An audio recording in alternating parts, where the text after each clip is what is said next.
This session brought to you by Odyssey Games for pre-orders and sealed product, CCG Prime for tons of singles and supplies, Cardo Doko for international rulers looking for product, and fowlibrary.com for articles and wonderful deck lists, as well as our guest lecturer members Vite Ramen and Darren Noblock. Class is in session. Hey there, rulers. Welcome back after 2 long weeks of Force of Will to your favorite ever live Force of Will podcast. It's Office Hours featuring myself, DMO73, and I'm joined as always by Paul Reisman. That's no lie. That's no lie. We're not joined by Mike because he's sick. So, pour one out. So, F in the chat for Mike. Yeah, let's pour some out in the chat for Mike rants.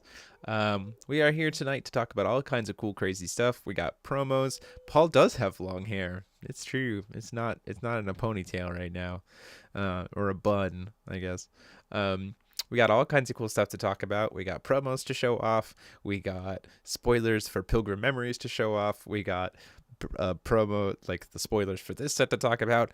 And we have a really, really cool announcement that is going to be absolutely insane, and I can't wait to show you all. I'm just waiting for the final approval to be messaged to me right now.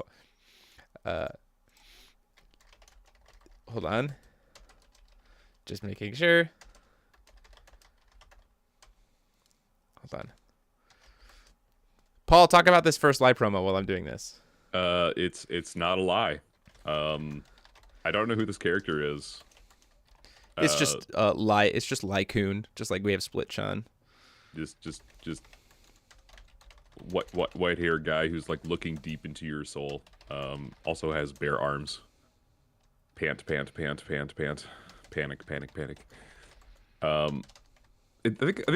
think First Lie is an interesting card. We saw it at Worlds, and I'm glad that we got a reprint of it, and one that looks absolutely fantastic. I can't wait to see this in person. And then we have Mikey, Jack of all trades, which will be on here in just a second too. First Lie though, that background, just simplicity.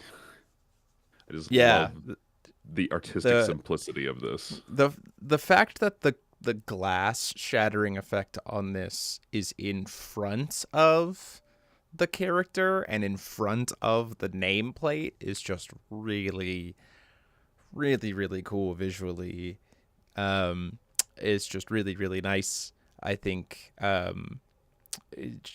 it's also, this promo is just like incredibly relevant. Like, First Lie has seen an absolute resurgence, and we know that there's the card in Pilgrim Memories that supports this card, like gives it new text, lets you search for a copy of it and everything else. So this was a very cool promo to see in December of this upcoming year, just announced today, which was really nice.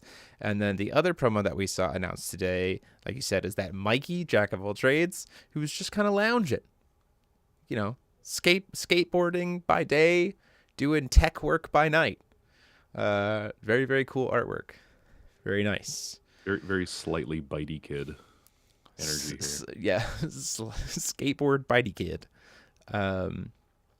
It's very, very cool. Cool to see these promos. Good choices. Strong choices. So, let's talk about some new cards. As I continue to wait for approval here, just to make sure, because I'm not going to announce anything until it's approved. So we're doing it live. So let's talk about, we've got a lot of replicants to go through. We also have the Solaria's cards. So fire, darkness, water, wind, and light to officially go through here, I believe, because we have not talked about those yet, if I look at my sampling here. So let's start with the Solarias. I think that's a good place to start. Throwing a curveball for Paul, and then we'll jump into the replicants. So Solaria's Light would be, they're all 3 cost. They all have Mastery Solaria. They all have this ability to be Solarization for 2. They all have Mythic, and they all, if you control a matching J ruler, you can cheat it in at the beginning of the game. The light one is tap, remove the top card of your deck from the game, choose 1. They all have that ability. The choose modes for Solaria's Light is until end of turn. If a card would be put into a graveyard from anywhere, you RFG it instead.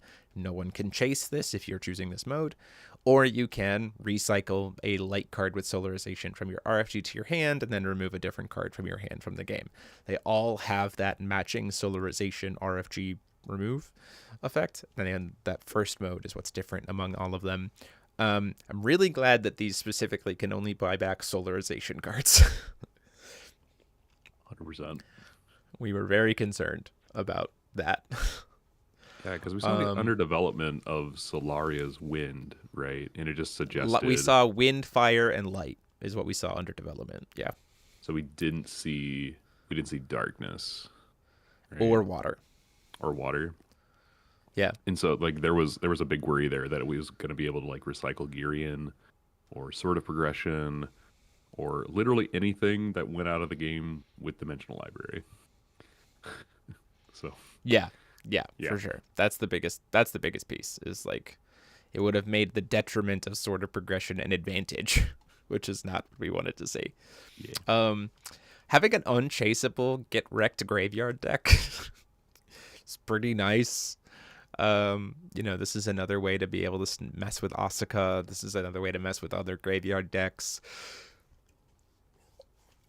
Anything that's in the graveyard gets to stay there. And also keep in mind it is dual-sided, so it does hit both players. So just keep that in mind with whatever you're building. But this is pretty nice.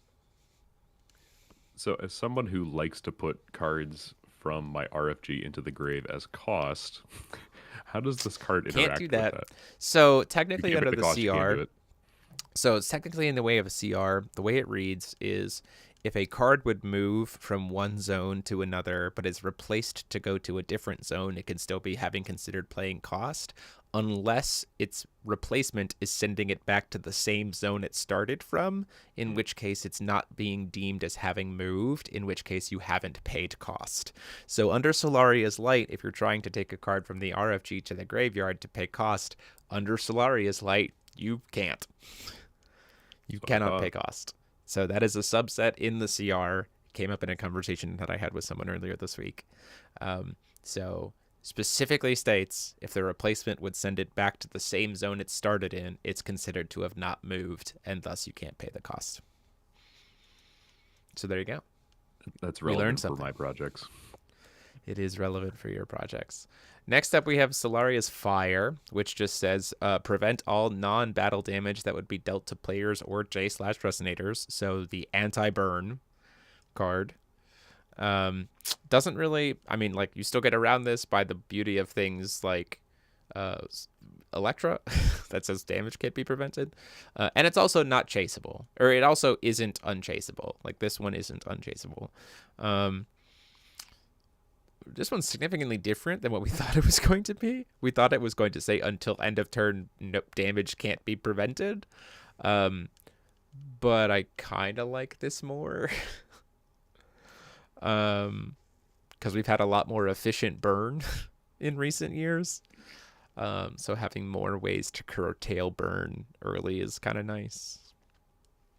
It's also interesting that we can do that in fire decks, which are typically the burn color, right? So the idea that I'm running this to counter my opponent's burn. Interesting concept.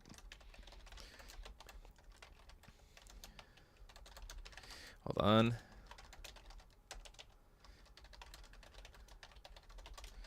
If activation resolves on any of these, I believe that's the case because it says until end of turn. Yeah. It creates a cloud effect. Yeah. It's not this card gains the continuous ability. It just creates the cloud effect for the turn of this is what happens. Great question, though. So even if you pop it with like the Spelling Stone or something, it's just gonna linger till the end of the turn. Yeah, for sure.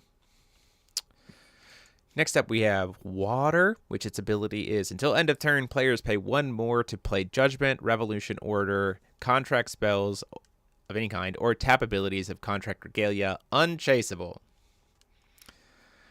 Dang, that's pretty good. That's pretty good. That's pretty good. Unchaseable. This is honestly really nice against like some of the hyper efficient order decks that we've seen. Just being able to be like, no, slow down. Mm-hmm. Like is going to be really nice to be able to do that. Hold on. I am getting a phone call. We'll be right back. We're going to be short break. Paul, vamp for a bit. We are vamping. You vamp. Oh, jeez. Wow. So Jeremy's having a very important conversation about the future of Force of Will. Hope you know this. Potentially. I think that's what this is. So whatever. Um, to talk about Yo-Yo, I think I mean, all of these are Solaria cards, right? All of these are definitely going to be useful with Solaria. Um, I guess like that to me is a foregone conclusion. Where I'm sitting with is where are these cards going to be applicable in other decks? Because in a lot of ways, I think the Solaria's Fire is it definitely has some. I mean, all of these different leyline cards, these Solaria's cards. Tell some about the nationals I won with my water deck. All of these cards, I think, have a lot of value potentially in the sideboard as well, depending on what you're trying to do with your deck. Um, I can certainly make up a story of the nationals that I won with my water deck, considering that there are no nationals and considering a water deck is a water forward deck has rarely ever done anything. um doesn't stop the new rulers though.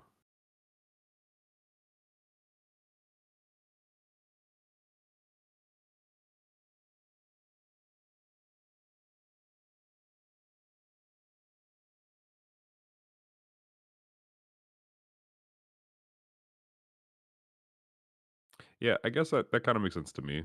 um I think it definitely works really well with with the solarization rulers.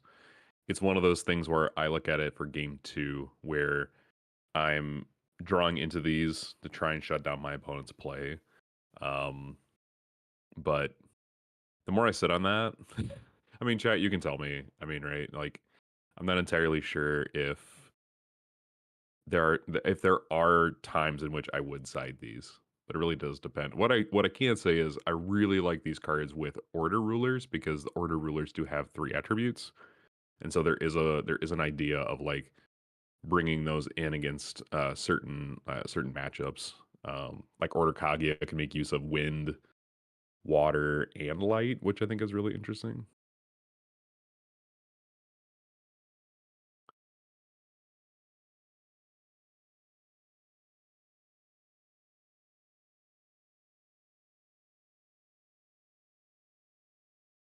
Yeah, no, 100%. Like these definitely are meant for Solaria to be like in the story, putting pressure against the rulers of Hero Cluster, so that the Solar Stations can do whatever they want to do. Um,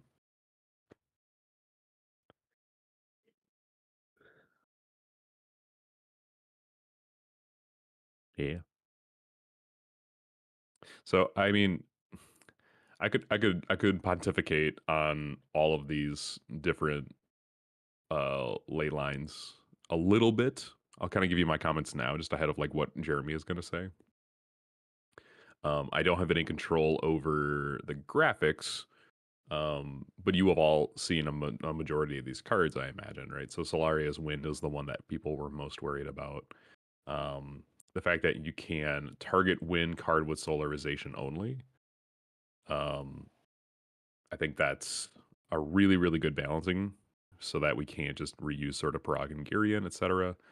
Um, the tax effect, I think, is a really interesting choice. It definitely doesn't feel overpowered, but I do think Solaria appreciates having the ability to say my opponent doesn't get to play as much stuff and slowing them down. So I do really appreciate that. Um, Solaria's Darkness is a really interesting card to me. The fact that he's back a lot earlier than I thought he would. So I only went over Solaria's Wind after this. Perfect. I'll pull it up real quick so we can talk about it. I'll share my thoughts about it. Sure. We kind of thanks for vamping. You and I kind of already went over Solaria's Wind anyway. The fact that it's just not cracked anymore, but it still gives Yeah. Stellaria like taxing options to slow down gameplay. I think my favorite thing about this is that it hits both players. I think one of the inherent concerns I have about this card still is that activate abilities are still the thing. And so there's a world where the cancel deck just becomes activate cancels, right? So then you play like Persephones and Garians to mess with players. I think a simple combo ban with this card and Persephone solves that problem. Like, you just don't have it. And the other thing too is we have a lot of stuff that's unchaseable. So like even Persephone's not insane. You could also just like, someone mentioned the idea of like, well, you could just get this early, and then at the beginning of your opponent's turn, every single turn, you just tap this and tax them, and then make it so that they can't play anything. And I'm like, if we were playing Force of Will in 2015, I'd agree with you. Yeah. But we're in a world where like quick cast resonators and activate abilities and stuff to be able to like just be like, well, you've stopped my turn. Okay, I'll pivot. It's the same reason why Dance of Spirits got so like hit or miss. Yep. Because it was like Dance of Spirits got popular, and then everyone adjusted their deck to be like, well, I'm just not going to care if you cast Dance of Spirits. I'm just going to wait till your turn to do stuff anyway. So it's a toss up. I think I think people are doing. Yeah, I think to be safe, you could just combo ban this with Persephone. But I think overall as a card, I think it's fine. Let's see. The Circle of Light gets smaller with each card. Yeah, the Circle of Light at the top, which I did not notice, so that's a really good detail. Yeah, that is kind of neat. And then lastly, we have Solaria's Darkness, which is just, you can't search. Not bad. No searching. I'm fine with that as a continuous ability to tap. That I just can like turn that on, turn it off, as opposed to being like, well, I hope I can protect the Black Witch. Just be like, no. No, I don't think this means you can bring Zeus. No, I don't think that this means that you can bring Zeus back. Do not bring Zeus back. Just don't do it. Just throw all of these ley lines into a Zeus deck. Let's go. Let's go. What's interesting though is Solaria's Darkness and Solaria's Fire are the only two that you can chase to. Yeah. Which I think is really interesting. So like if you like bait out until end of turn, players can't search their deck. If you bait that out on the chase, you can just chase something else. I think for me, the unchaseables are the widest impacting. Yeah. Right? Because like light, water, and winds have very specific things that they would be good against. Right? That you'd be like trying to hit with that. Whereas light and darkness cast a very wide net. And so the idea of casting a very wide net but making it chaseable as opposed to a very silver bullet approach and making it unchaseable, I respect that a lot. Yeah. Speaking of a wide net, Patrick, they needed to print this card to slow Olivia down. Okay. She can't, yeah, Under for Empress's sure. Strike is too strong. She's just too strong. It's way too strong. It's absolutely too strong. We've been playtesting with it. It's broken. Card's broken. Card's sick, man. Card's what were they sick. thinking? What were they thinking? It's like Scheherazade format all over again. I can't take it seriously. Okay, do we want to go for replicants first, or do we want to go for the 4 cards that were spoiled in the newest video first? I think we should do newest cards in the video because sounds good. We're gonna jump right in. Awesome implications. There is some really awesome implications. So we got a new video talking about the new keyword from this set, which is aid from Pilgrim Memories.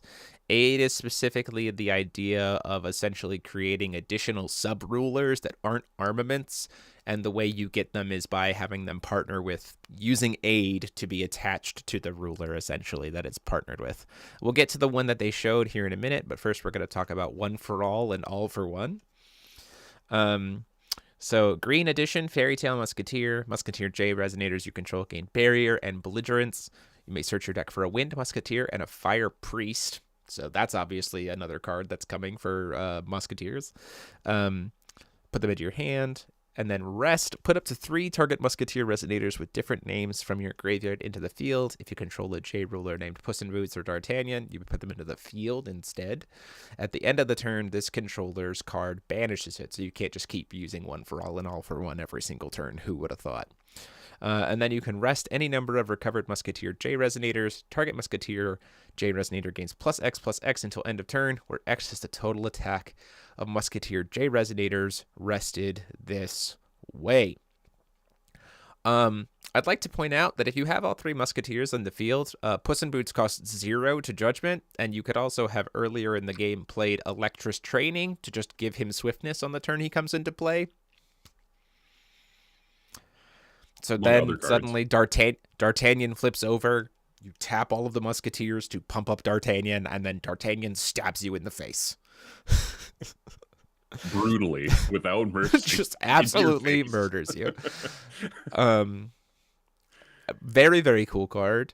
Very, very cool way to be able to, like, it's affordable, it's searchable, it can be brought back with Keep the Faith, because it's a 1-drop edition. Very, very cool Musketeer support card. Suddenly makes Siege Warfare a card. I gotta look that card up because I forgot what it does.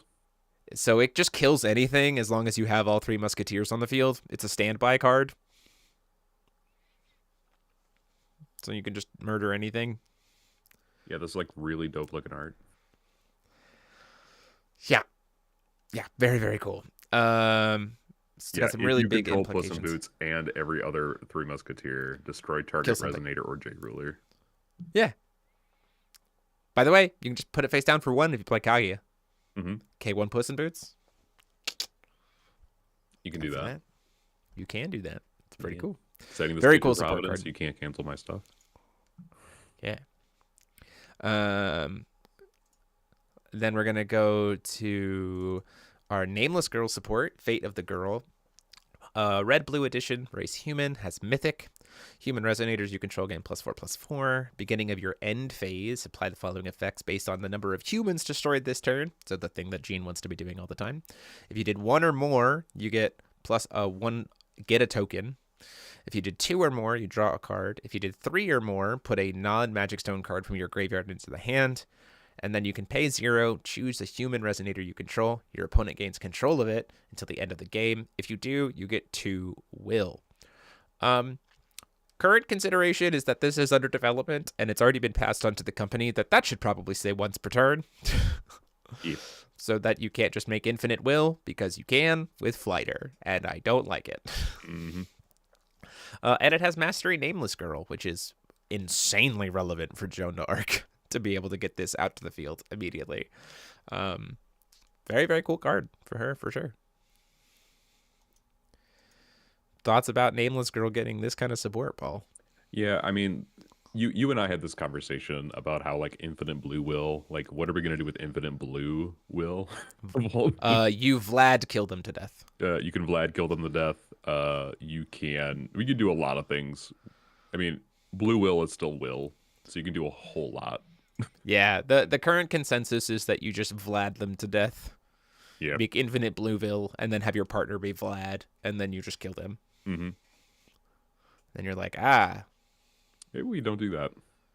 Yeah, maybe don't. Especially since it's a life loss, so you can't really prevent it. Yeah, maybe don't. Maybe don't. Once per turn seems great. Okay. Yeah. I have very good news. We'll get to it in a minute. You left the Next podcast to take the news, so it must be. I left the podcast to take the call to make sure I had the news. So next up we have Return of the Blood. This is the extension rule. This is the type of extension rule that is going to be brought in by, like, alongside your Rhea when you bring her in. That's the whole point of the new extension rule. At the beginning of your turn, put X mystery counters on a J/ruler named Rhea you control, where X is 3 minus the number of mystery counters on it. So you just always have 3 mystery counters at the start of your turn. J rulers named gain the following abilities: Imperishable, that's busted. And at the beginning of the end phase, if you've removed a mystery counter, you draw a card. That, to me, is insane. Yeah. Very, very good for Rhea. Because also keep in mind that the right the extension rule that lets you bring in Return of the Blood just says whenever you flip a J ruler that wasn't your starting ruler, kill something, draw a card. So now Rhea is going to get 3 counters every turn, encourage you to spend them, be able to flip infinitely, and then just kill something and draw you a card every time she comes into the field. Like, that's crazy for Rhea. Like, that's wow. absolutely insane. Rhea's good now. Who would have guessed? I have my silver medal Rhea, and I am bringing that out immediately to use in feature matches. Like, here's my solid medal prize card. I'm going to flip it infinite times and kill you. Like, I'm very excited. Like, Yeah. ugh. Like even back in Rhea Cluster, it was a little strange that like the namesake of the set wasn't very strong. Her biggest, I talked about this with M-Cole40 on the interview that we did. Her biggest problem was that generating mystery counters was slow, so you didn't want to spend them. Mm-hmm. And this extension rule fixes it immediately. Please spend them. It'll draw you cards. Don't worry, you'll get more. Mm-hmm. Like, just by existing. So suddenly you can streamline a lot of what you're playing from her. You don't have to play mystery counter generation. You just have to play mystery counter burning them, which is insanely good. Like the things that spend mystery counters from her are very, very good even today. Mm-hmm. Right? And so just it's very, very good. Peek to the hand, glint of insight to rip their hand over and over again. Suddenly you get spot removal that's unchaseable or repeatable, can kill really huge stuff. You get glint of insight. You like, she can just kill things. Mm-hmm. Tap and remove a mystery counter to kill anything. Yep. Seems good. On top of the reincarnation for Rhea that we're about to get. I'm very excited. We're like, okay, we're gonna make this ruler good. Yeah, I'm very excited to play Rhea. Like which is also why I'm excited for this news. One more card, and then we'll get to the news. Because man, I have been working on this for so long. Paul can attest. I have been working on this for like 2 years, and it's finally happening. Yes. It's finally very excited about it. Okay, we got one more card to talk about from the video, which is the Aid, the sub-ruler. Alice, Friends in Wonderland. Sub-ruler, Fairy Tale. Aid, Alice in Wonderland. Which means if you start with Alice in Wonderland, or if you start with Alice in Wonderland, you can get this card. Meaning you have to start with her. You can't like cheat her in later. You specifically have to start with her. Whenever one or more non-fairy tale cards are put into your hand from your deck by effects without drawing, you discard them. So don't search, just draw. Whenever you shuffle your deck, it gets a Tea Party counter, and then you can burn a Tea Party counter from this card, play this ability, choose one, play this ability only during main timing. So Chase has to be empty. Draw a card, and can't do anything else with this card until the rest of the turn, which is why it says main timing. So you can't just draw 5 cards. And then, or produce one of any color to play Judgment of cards named Alice in Wonderland, or heal an Astral Ruler named Alice in Wonderland. And that, to me, is dope. Like, she is a really fun ruler in general. Being able to flip her a bunch of times is really, really fun. Having the flexibility to be able to play, you get whatever color you want for the situation is fun. Like that is a support card for Alice, hands down. That's the kind of thing that I want to see for like every Grim Cluster ruler. It's so good. Because you and I were talking about this, and just because of the way it's worded, it sounds like they want you to tag Alice with Grim in some way. It certainly sounds like it, right? Because, but also like they want you to be shuffling your deck, but they also want you to be not adding cards to your hand. So for me, it feels like a lot of like they really want you to play 8 Cheshire Cats, because Cheshire Cat will just keep shuffling the deck over and over again, right? So like that's what I feel like is they're getting at from that card. But Also even in that. general, like, it's very cool. Well, It's just very it's cool. interesting to me that in a deck where you can play Grim and Alice and play the contract with Grim, so now your effect is free. Oh, it does say non-fairy tale, It right? says So I guess, yeah, non-fairy you can tale. search with. So you can search with. You can still search for fairy tales with Grim. Yeah. I'm sorry, you're So right. so you discard anything to get a Cheshire Cat to your hand. Shuffle. You get a counter on this card. Play Cheshire Cat, and then it's here. And so it's like, do you want to give me another shuffle? Do you want to give me another card? Like, what do you want to do? And Yeah. so I think that's interesting because I never thought of Alice as a fairy tale deck. And so like pairing this with She Grim is makes now. a lot of sense to me. Well, the interesting thing about the original Alice is like she didn't really have a core deck design. Like she had like the Tea Party stuff, but most of that was just used for Grimm anyway because it was better fairy tales.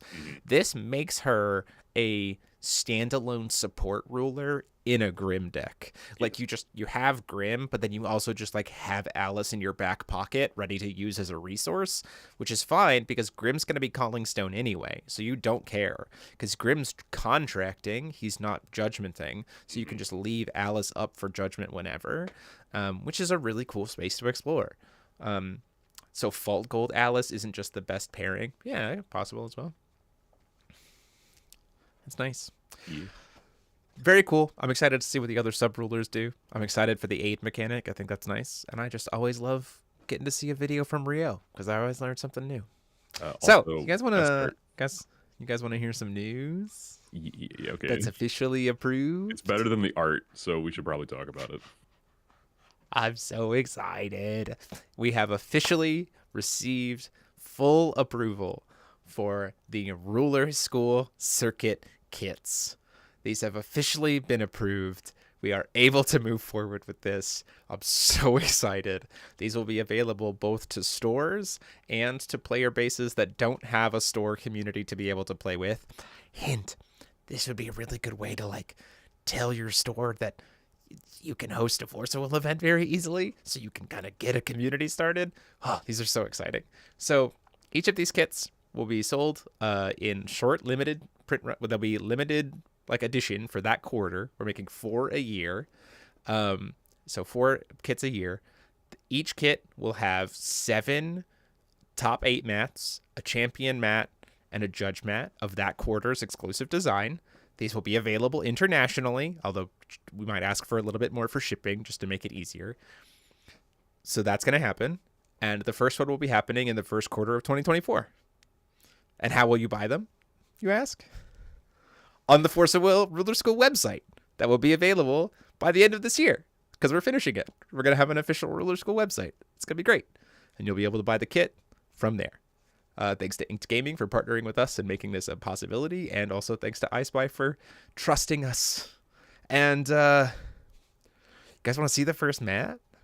You guys want to see the first mat? I'm very excited about this. Let's show off our first mat. This is the first quarter mat that's going to be available in 2024. It'll be the first quarter of 2024. And it is right here and right here. And right here, and where is it? I present to you the first mat of 2024 for the Ruler School quarterly kits. Reincarnated Rhea.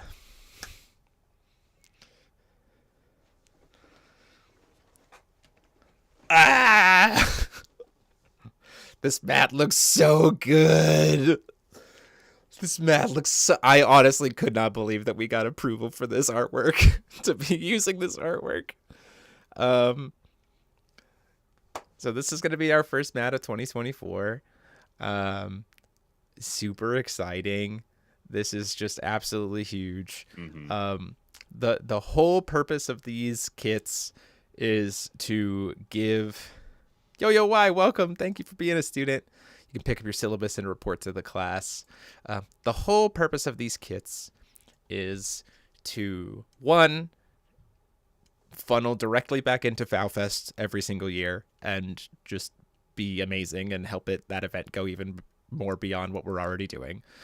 Because I can say here on this podcast, we at Ruler School We'll not be taking any money from these kits. All of the money raised by these kits will go straight into FowFest or the kits or other like projects for the community. Like, we are not trying to make money off of these. So that's first and foremost. And then we wanted to give stores an easy way to host mid-level competitive events that are kind of in a sense officially supported, because these playmats are officially approved by the company for being usable as events. So it's just the playmats and prize wall points, but we're gonna figure out exactly how that will be reported so people can like earn prize wall points through them. That's still gotta get figured out. But the kits are confirmed. the playmats are confirmed. And so the idea being that you can, as a group of friends, say, we don't have an LGS, we're going to buy a kit together, we're going to host our own event sometime this quarter, and maybe we'll do it at an LGS if they'll give us permission for table space. Or if you're an LGS saying, I want to run a bigger level FOW event to get my players excited or something like that, you can buy one of these kits and have that quarter's exclusive artwork. So it is a way to do something bigger than locals, but smaller than a GP in a way that is exciting and gives something exclusive and limited and hype for you to be able to run. Custom stickers for entry. That's based on what we can include in the kits. We're figuring that out. Certainly an idea. But yeah, this is very, very exciting. Each playmat kit will be available for about a month. Like, we'll put up an order for a month, and then if you get your order in, you will have your kit, and then that quarter's kit will be closed. The kits will be sent out, and then you'll have any time in that quarter that you will be able to run your event that you want to. And then in the last month of the quarter, we'll get the kit up to the next month, and so on and so forth, leading up to 2024 and beyond, but certainly leading up to FowFest 2025, which is the next FowFest, which we also can confirm is taking place on the first weekend of June in 2025 at the Radisson Hotel in Kalamazoo, Michigan. Friday, Saturday, and Sunday again, just like it was this year. So this is honestly huge. I have had the idea for this kit for like 2 years. Trying to make it a possibility. Mm-hmm. I have had the idea of the desire to bring something like this to the Force of Will community probably for like the past 5 years, because it just is something that I think can really help support the game and kind of really give us a new on-ramp for new stores and player groups and everything else that's really exciting. And so to be partnering with iSpy and have their kind of sign of approval for this is truly huge. I'm riding high on the endorphins right now. So yeah, that's enough about me talking. Paul, what do you think about the kits? I mean, the kits are fantastic. Like, what else can I say? I mean, this is something where I'm like, I want to host this at like CCG Prime, where I go to locals, right? And just say like, I want to buy one of these kits like once per quarter. I want to advertise this. This is a really good opportunity for you, like, to either try Force of Will, or, you know, if you want to play for the mat, this is also a good. You could literally just make it like a FOW day, like the seasonal FOW day, right? So like, even if you're like, I'm gonna buy this kit and figure out how to like run this tournament, like, you can also just include something else on top of that, which I think is like the coolest thing. Because I mean, a lot of people, I can't imagine like looking at the mats from Inked Gaming and being like, these mats look average. Yeah, That's not a thing they're gonna say. I think that's the other thing too, is like, while each mat is 7 top 8s, a champ, and a judge, what you ultimately decide to do and what kind of event you decide to run is ultimately up to whoever purchases the kit, right? And the hope is that with making these international, it becomes a way to connect the world, which is great. And it also is just a way to be able to give that mid-level event to play groups that maybe don't have a store or can't travel to GPs, or a store that like doesn't quite feel ready to host like a split a case or a 1K or a win a box or whatever. This is just a way to be like, nope, one-stop shop. You just have to buy one of these kits, and if you don't include anything else in the pricing, it's still an easy event to run. If you want to throw stuff in the pricing, great, here you go. And trust me when I say we are gonna make sure that the artwork for these is sick. I'm already thinking that Tea Party Alice Subruler might be the playmat for next quarter. No. That artwork is sick. It is the playmat for next quarter. Like, I don't think I gotta get it approved first, Rob. Listen here, I gotta get it approved first before we show anything up. I Spy specifically. I need you to listen right now. I will give you my human blood if it gets me. Please don't do that. Please don't do that. art. That's not what I'm advocating for. Stop. Please stop.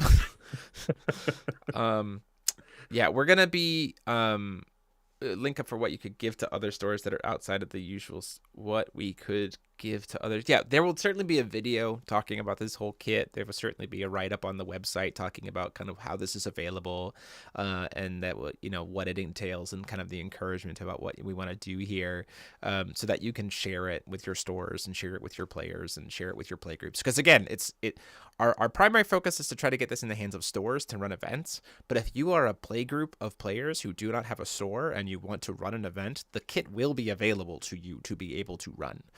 That is the whole point. So very, very exciting to be able to do this project and launch it out. TES Matt Win. TES.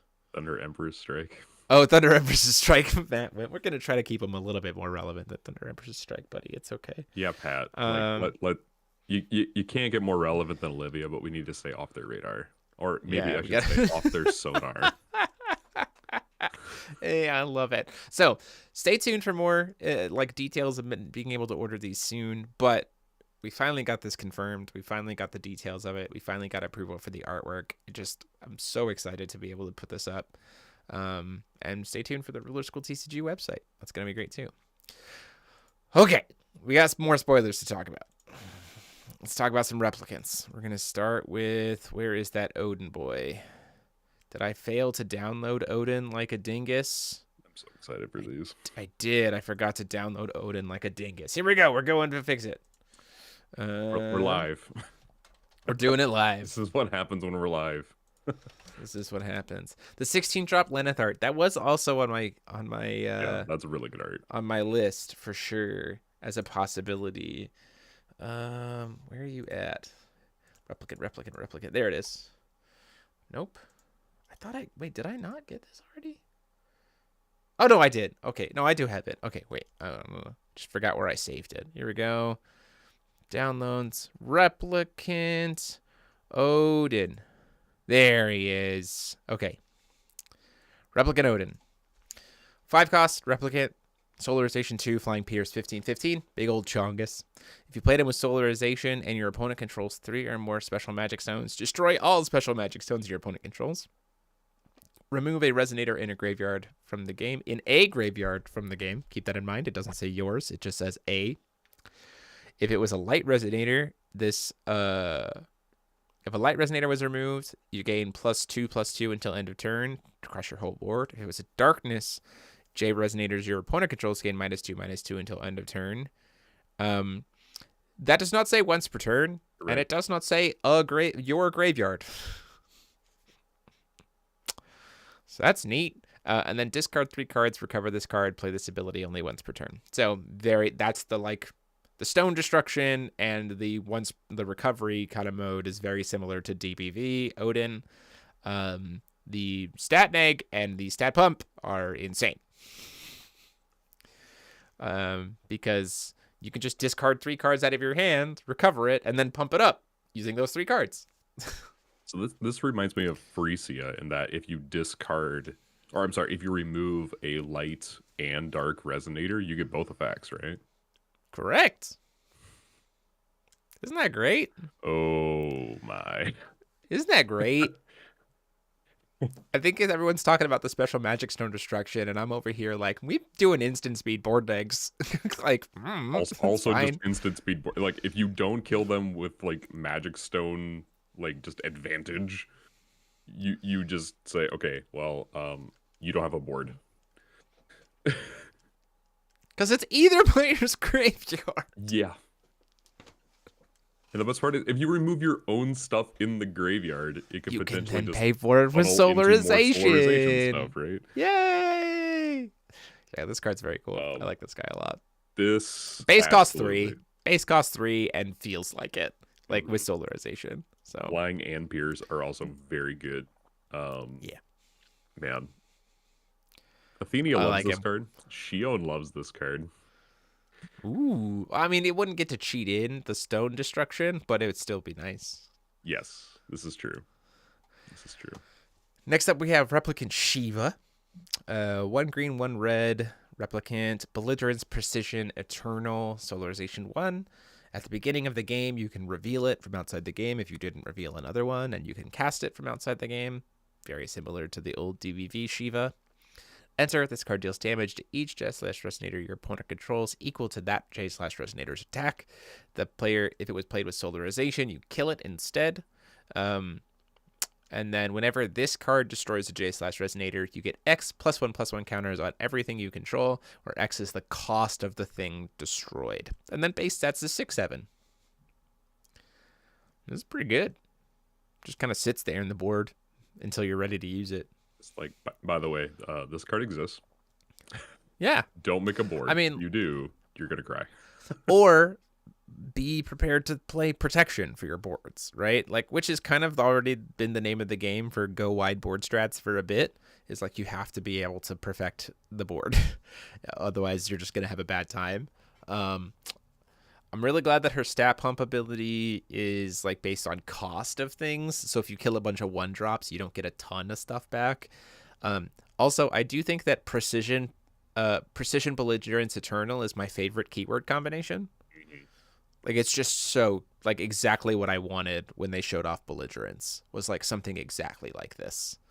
Very, very cool. Because she can even, like, even if she only... Because in my mind, she's even good against one thing. Because the idea being that she can... Even if I don't kill the thing that you have, I'll probably do enough damage to put it within, like, 100 or 200. And then I can throw Shiva at it and kill it and keep my Shiva. Right? So she's like almost always at least a 1-for-1 or a +1 every time you cast her, and then potentially more. I like this card a lot. I think like there's a world where it might be too generic, but I mean, it's also pretty telegraphed. So like you can adjust pretty heavily to like minimize her value. It's pretty cool. Way better than DBV Shiva, because man, that card was bad. Yeah, this is the card that DBV Shiva wanted to be. Yeah. This thing is actually threatening. Yeah, for sure. To me, this reads as a win con, like very, very subtly as a win condition. In the sense that, like, if you are able to establish a board, and kill some stuff, Oh, sure. it puts X +1/+1 counters on each J resonator you control. That's true. So it's just like, boop, swing. That's very true. And then she has Eternal, so how are you gonna kill her? Right. Gradius. Also Gradius. No one's playing Gradius right now. Except for like maybe Ranhart. Is that even a deck anymore? Post ban list? We could talk about that later. We'll talk about it. Get out to Barrier. If only there was a guy with Barrier who stopped enters. Yeah, for sure. I mean, like, she's perfectly answerable. Yeah, she's fair. Like, I like the fact that she's understated for a 3-drop. I think that's perfect design space wise for her, and like really fits what she's trying to do. Like I think this card's great. I think it's very well designed. Next up, who was next? Was it Loki was next? Loki. Yeah. Replicant Loki, quick cast 4/5, solarization for 2, so it's blue-black. J resonators you control gain -1/-1 for every card in your graveyard until end of turn, so it actually hits attack and defense. As you play this card with solarization, it also gets +1/+1 counters, where X is the number of cards in your graveyard divided by 2, rounded up. So that same kind of like perfect Loki, continually checking the graveyard for stat things, is just a one-time stat thing. Pay Black and blue, look at the top X cards of your deck. Reveal a card of total cost Y or less from among them, where Y is the number of magic stones you control. Is it Y? Look at the top Y, card of cost Y or less, based on the number of magic stones you control. Put the revealed card into your hand, the rest into your graveyard. Milling. Play this ability only once per turn. When this card is put into a graveyard from the field, this card gains at the beginning of the next, or the beginning of the end phase. Put it back into your hand until end of turn. I really like this as like a new age perfect Loki idea. I think this card is very cool. I think it's sick. Paul is shaking his head at me, and I'm confused. Robert, don't tell them. Just don't tell them. Yes, Robert Greene. Yes, you. I understand. Listen, Don't tell I know them. that you are all in on the Order Athenia train. I get it. I understand. I hear you. Look at me. I hear you. I got it. Don't okay, do for it. sure. Don't tell them, Robert. For sure. I like this card a lot. I think this card's very, very cool. It feels like a perfect, like, no pun intended. It feels like a really good perfect Loki, like, retrain in a way that, like, doesn't require you to, because the whole idea with like perfect Loki when judgmented let you like play a card from your graveyard every turn, so this is kind of like that because it can buy you back a card or buy you a card every turn to be able to use, and it just keeps coming back to your hand over and over and over again. So like pretty dang good. Like I think it's very, very cool. Yeah, it's very cool. I like this Very card a lot.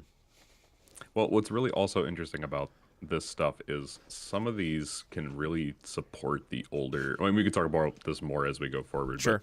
But there's a lot of applications for the old rune rulers too. So like the fact that you get to play essentially 8 perfect Lokis in your deck is really interesting to me.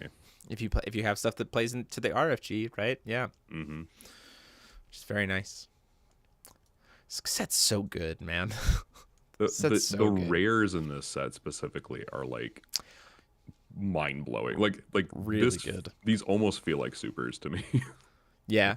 Next up, we have Replicant Dante, because it's not Replicant Stan, because Stan's dead, so we have Dante instead. 3 cost, Solarization for 1, Barrier White, Barrier Black. Enter. Both players' life becomes 3,000, which keep in mind if you're below 3,000, it counts as life gain. If you're above 3,000, it counts as life loss. Players cannot gain life until the end of this turn, but if you solarized it, it just means players can't gain life ever. Rough. When an effect you control causes you to lose life or pay life for the cost, put a fallen counter on everything your opponent controls that isn't a magic stone. You can pay 1 black, pay 1,000 life. Each entity with 3 or more fallen counters on it loses all abilities until end of turn. Destroy the ones with 3, and then take all the counters off of everything else.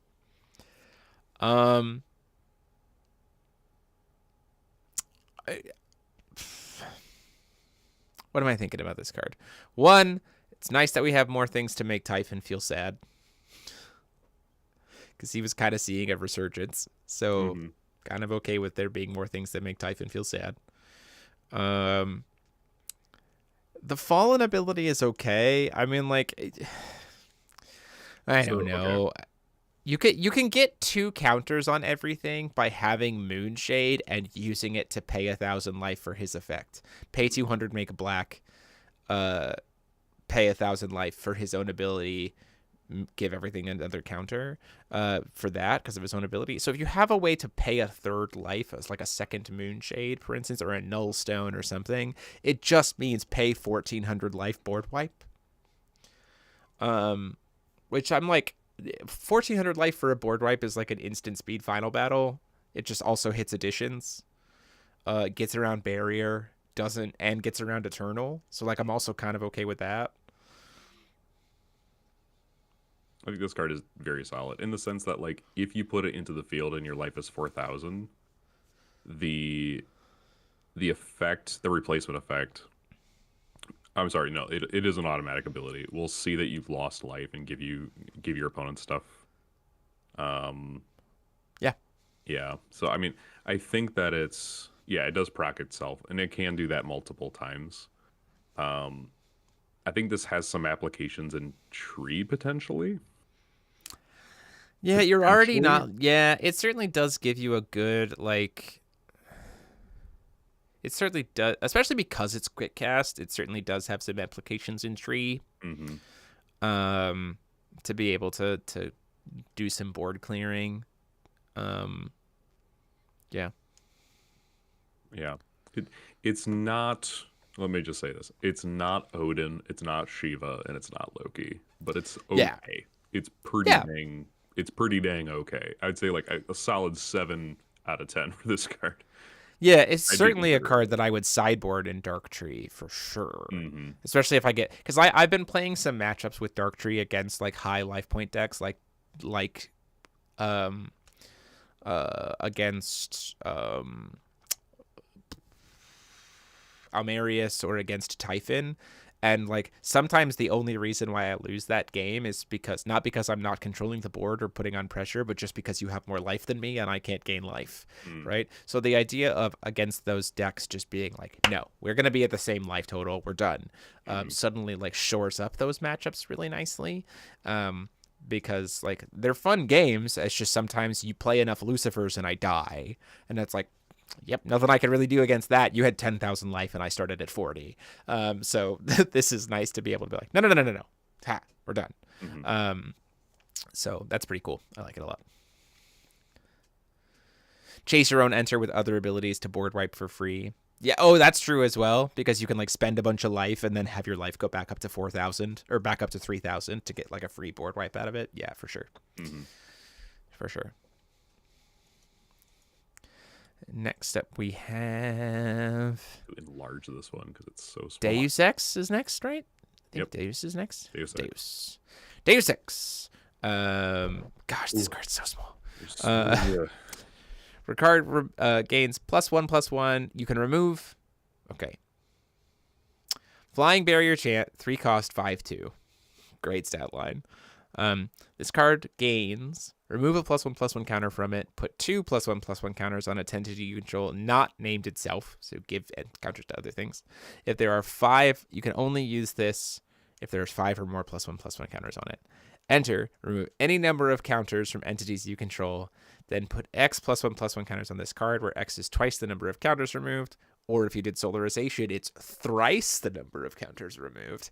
Never saw that we were going to see thrice on a forcible card in my life. And I'm like, I'm here for it. Totally down. Remove Y +1/+1 counters from this card. Return it to its owner's hand. Search your deck for a machine resonator or total cost Y or less. Put it into the field and shuffle your deck. Play this ability only during main timing. Technically, Deus Ex from DBV and this card go infinite +1/+1 counters. Oh, say more. So you can have this card give its counters to Deus Ex, and then Deus Ex can give its counters to this, and you can just generate like infinite counters. Because this so like you take one counter off of this, you put 2 counters on Deus Ex Machina, you take 1 counter from Deus Ex Machina, put it back on this, you take 1 counter from this, turns into 2 on Deus Ex Machina, and you just generate infinite counters between the 2 of them. It's bad, don't do it, but it's kind of neat. Also, Odin's gonna see this card go in and go, I'm gonna remove a darkness card from my graveyard and kill it. Hey, we did it. So in my head, that infinite is just an anime scene where they just like touch like fists and they just go bzzz, and just light and just everything explodes around them. Yeah, in it's my pretty head, cool. that's what that is. It's pretty cool. I like this card a lot. I mean, like, this is probably, in my mind, one of the most situational and weakest replicants. But it is very cool to, like, play in a machine deck. Like, it's a very cool +1/+1 counter machine deck kind of card. I'm down for that for sure. Because it does take all type... Because it does take all types of counters. Keep that in mind. So it takes every type of counter. And turns them into +1/+1 counters. So it's also a weird one-of that you can play in Reflect Refrain and strangely try to burn all your magic counters for some reason and then kill your opponent that way, I guess, if you really want to. Don't Don't. do it. Yeah, I mean, you could, but don't. Yeah, please don't. That being said, this could be like a generic green blue boss monster. I'm not entirely sure. Yeah. I mean, they can't all be insane bangers like Odin Yeah. or Perfect Loki, so it's okay. It definitely has a home in Arthur machines. It's totally true. Yeah, for sure. And then from here, we just have replicants that we've already seen, which is Nyarlathotep. Her text is unchanged. She's just DBV Gnarly, but better. The artwork is gorgeous. Replicant Alice. The text is also unchanged. She's just DBV Zeus Alice, but also Tales of Fantasia. If you played for Herba Solarizations, I'm sure. Which I'm fine with. And then we have Replicant Genshi Tenshon, who was shown today, which we've already seen his text before and talked about it, but it's still nice to see. And then Replicant Kaguya, who has also been shown before fully. We did not see her in development text. We got her actual card art before. And so there you go. And I think that's all 10 replicants at this point. 1, 2, 3, 4, 5, 6, 7, 8, 9. So we at this point are missing.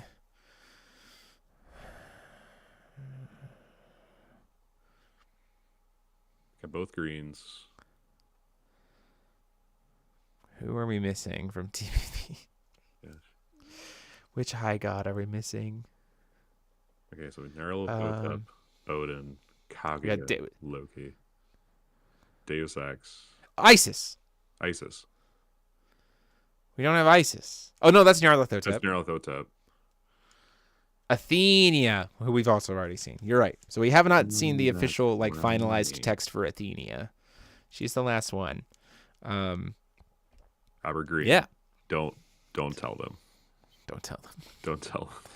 Don't tell them. Don't tell them. Okay. So let's do this. I don't know. It's late.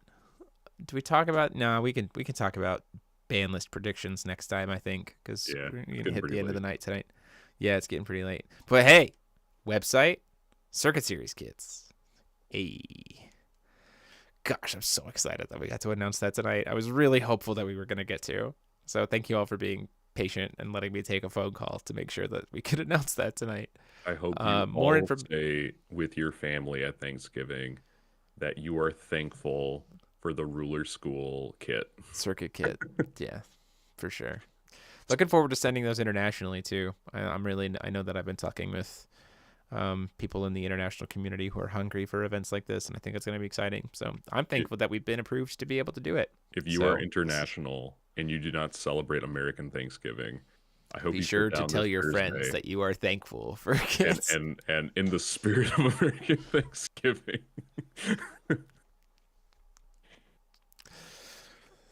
Yeah, for sure. Well, that is it for us for tonight. A couple things to note for this week and next week. Next week, Wednesday, will be both the premiere of our twin box unboxing as well as the pre-release stream that we will do for Force of Will for Odyssey Games. You can still get pre-orders up for this set, and I believe they're working on pre-orders for Pilgrim Memories right now on their website. This Wednesday, we will have our premiere of our kit unboxing, our pre-release kit unboxing. You're not going to want to miss that. That's going to be fun. Also, if you haven't already checked out the MCO 40 Force of Will interview that we did, and also Paul's new excellent deck building 101 video, the first of our new Force of Will 101 tutorial vids, kind of like advanced topics. Very, very excited for those. Paul did a great job on it. Go check that out. We're ending 2023 with a bang, and 2024 I think is going to be even bigger. I'm really excited about the projects we have working on here. So cool stuff. Enjoy the videos, share them out, and let people know about these insane circuit kits. Stay tuned for the website, and we'll see you next time. So until then, it's been myself, DMO73, and I've been joined by Paul Reisman. That's still not a lie. That's true. Same. Class dismissed.